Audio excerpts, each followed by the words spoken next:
Hello, everyone, and welcome back to the kitchen. Today, we are cooking up some news about CNN possibly doing layoffs, which is, it is what it is. We've seen these large media companies, whether it be in the gaming industry or in the mainstream media, starting to kind of just bleed employees and money because they all seem to have lost the plot for whatever reason. They have rode this train of thinking that people are just stupid or misinformed, or they're just going to believe them no matter what. They still think that they're an authority figure when it comes to information, and that is just not true. It's just not true anymore. Shows like Joe Rogan are getting 6-7 million views in one sitting, one video, and CNN is scraping to get that many a month. So, if that doesn't tell you all you need to know, it is what it is. And these people they're starting to see it. There's been a couple articles out there, like this one in particular, throwing around the idea that CNN is planning on chopping some people, getting rid of some more prominent people, and also maybe just laying off some people in general. People who they feel like are responsible for losing the trust of the public. But I don't know how much this is going to do, because I don't really think they understand.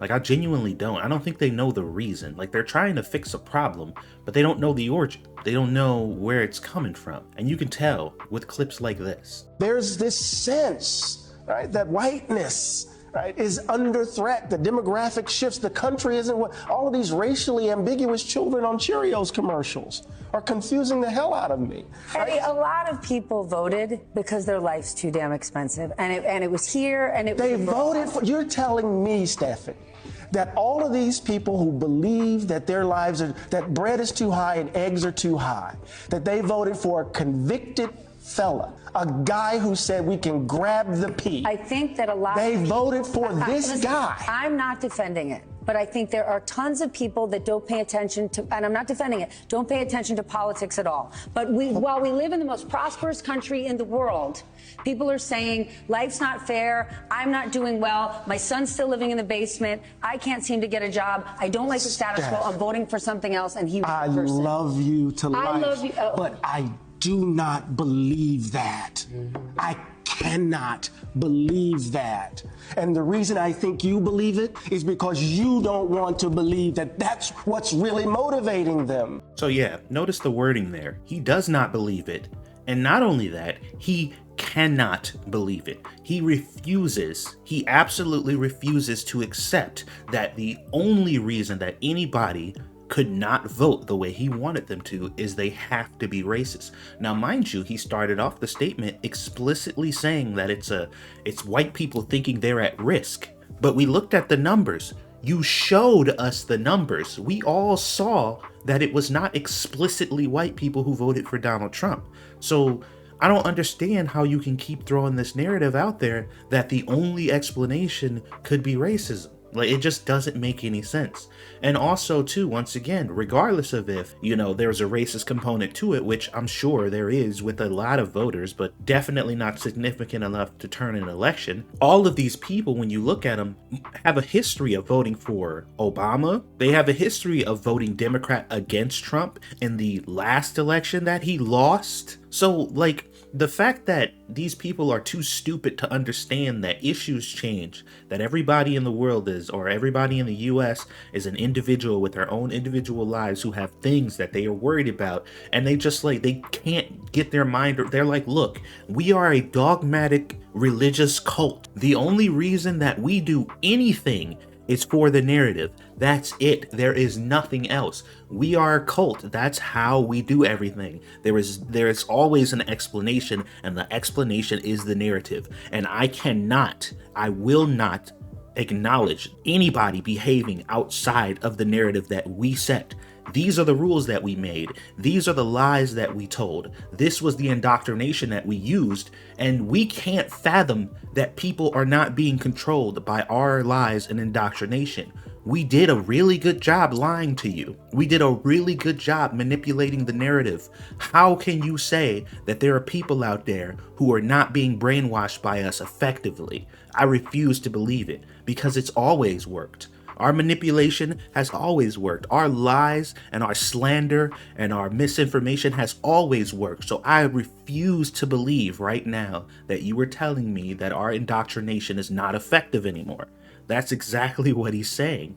But he just, like I said, once again, they're gonna be trying to put forth solutions to solve a problem that they can't even identify, and it's not gonna work. Laying these people off is not really the right move. And I know some people might support this and say, yeah, they should lay them off, they should lose their jobs. No, they should encourage them to start being truthful. They should encourage them to start apologizing to the people who they've demonized. They should encourage them to start doing their jobs correctly. Don't fire these people and just hire a bunch of new idiots to start carrying the torch for your indoctrination. That's not the move. You need to shift in focus. The company needs to fundamentally change and reassess how they talk to and deal with normal people, not your fucking psychotic, dogmatic fucking cultists that listen to everything you say. I'm talking about normal people who have no idea what's going on in the news. Normal people who are not as involved in this political game that you guys are playing 24/7. Because those are the people you lost. They're still trying to appeal to extremists, but you already have them, which is the problem. This is the main problem, is all of their messaging, all of their propaganda, all of their lies. It is tailored to focus on their extremist base, but they're not. You already have them. They're not going anywhere, so it doesn't make sense. And like I said, until they learn that, like, you're gonna have to make a difference. You're gonna have to make a change. You're gonna have to get out here and start actually listening to people, because I think I may have said something like this before. If they got 100 Trump people together and said, okay, we're gonna go in and ask all these Trumpers why they're racist pieces of garbage, and I'm sure they'll explain to us thoroughly that they're racist pieces of garbage. So let's ask 100 Trumpers why they all decided to vote for a felon, and then bring them into the room. You could quite possibly get 100 different reasons. 100 different reasons that have nothing to do with the lies that you told, that have nothing to do with the propaganda that you pushed, that has nothing to do with, because they don't even watch you. You're irrelevant. You're not relevant anymore. So they won't even watch you. And what they're gonna ask them, if you've seen any of these focus groups or interviews before, have you seen the look on MSNBC and CNN's reporters' faces when they're asking these normal people questions about what they think about all the lies and stuff that they told? Because that's exclusively what they ask about. They don't ask them what do they think personally or how do they personally feel. They say, hey, when we told you all these lies, how come you didn't just believe them? Like, what are your thoughts on all these lies that we were trying to push on you, and why aren't you just completely accepting them without question? And the people are like, I don't really know anything about that. And they're like, oh, we talk about this all the time. I don't watch you. We don't watch you. Your viewership and your ratings are literally subterranean at this point. We don't watch you. We listen to podcasts. We listen to our friends and family. We listen to local news. Like, we're not listening to CNN and MSNBC. And they're starting to come to terms with that. They just don't know what to do about it. And it's so hilarious. It is so hilarious because they are floundering. Like, these people are losing it because they just can't seem to figure it out. Well, you better fucking learn fast, because this 4 years is gonna go by quick. It's gonna go by real quick. And you ain't got Trump as an excuse anymore. You don't have Trump as an excuse. You're not gonna have Trump as an excuse anymore. I'm sorry. Like, once that train is gone, it's gone. And I know you're still going to blame Trump for probably the next 12 years for literally anything and everything that happens. I realize you're going to do that because you people think that he is literally a god. But, I mean, people ain't buying it no more. It's just not really effective. Y'all are going to have to figure something out, and you're going to have to do it real fast. Or welcome to the treadmill. You can keep running as fast as you can, but this ain't one of them electric ones where you set the speed. It goes as fast as you do.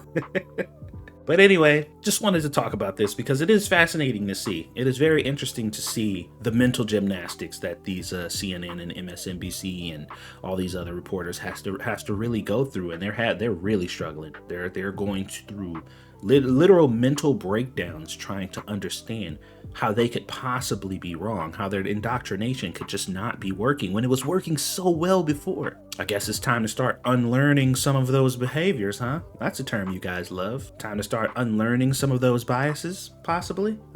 Anyway, So yeah, that's pretty much what I wanted to talk about today. Hopefully you guys enjoyed the content. Don't forget to like, share, and subscribe, all that good stuff. It really helps out the channel. You can also support the channel with super thanks and becoming a member. We're gonna probably start streaming pretty soon, so be on the lookout for that.